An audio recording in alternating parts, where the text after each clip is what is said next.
If you stay in your own bubble, that's the only place you get to live. Nobody knows what you're thinking or what you're capable of sharing with them. And that can be really very challenging if you need support.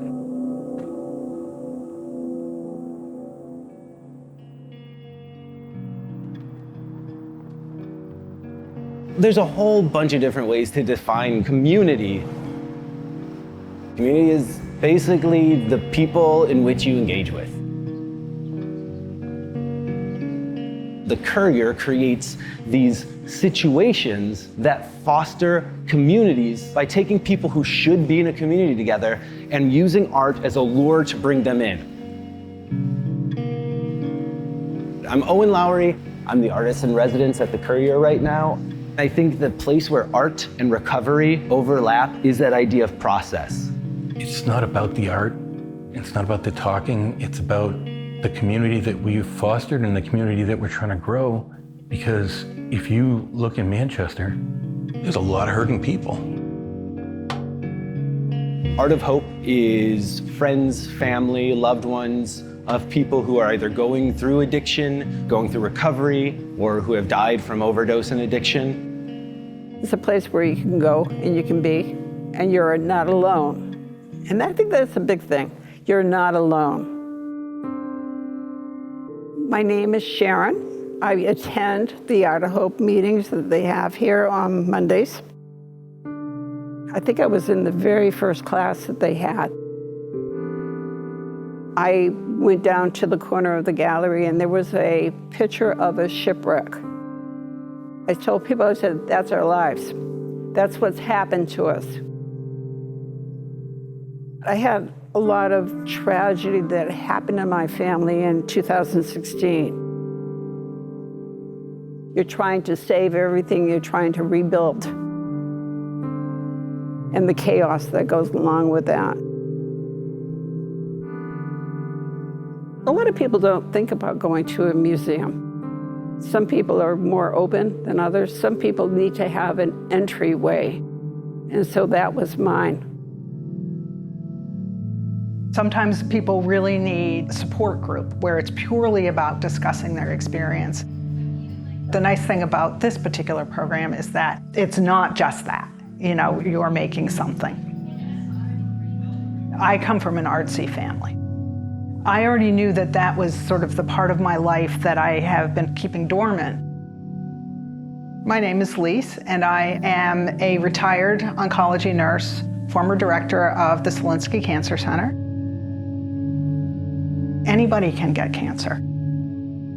I always knew when I was a caregiver that it could be me. And in fact, it became me. A lot of patients seek an outlet when they have cancer. They don't want to talk about how sad they are or how scared they are. They would rather put all of their feelings on a piece of paper. It gives them freedom to express themselves completely without sitting there and talking about what they're going through. When you engage in a process creatively with your hands, with your thoughts, your emotions, it makes it easier to at least give yourself a break. It's not about expression, it's about engaging in a process.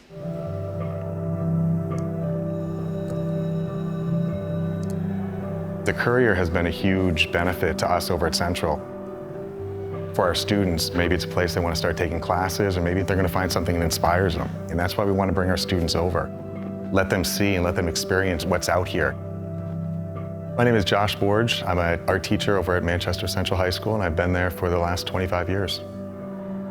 We're a very diverse high school. We have students from all over the world.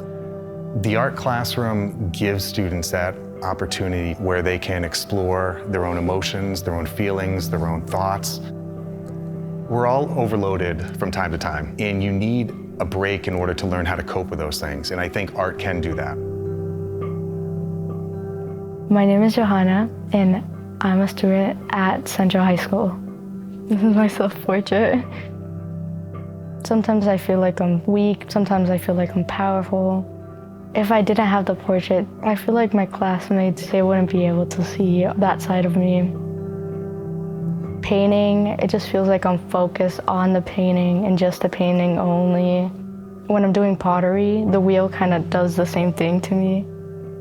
Sometimes it could say something, sometimes I'm just doing it for fun. It is not about the final thing that comes out of it. Because if it's only about that, that's a lot of time and repetition to do something that has just one final feeling to it. But that process, that figuring out, that's how it relates to what's happening in the programs. You deal with tragedies, you know, whether it's the whole pot has collapsed on you or whatever. But you learn how to build that back up and continue growing and continue moving forward. Sometimes people just need to be in the presence of others. They just want to know that someone is there for them. It gives them a chance to be normal and themselves. They just have to find the people they belong with. I have friends here. I talk more.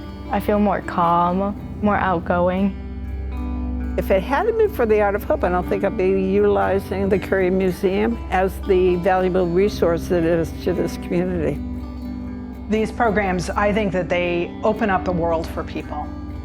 I want to work with animation, but I really do want to dabble a little bit more in painting and traditional art.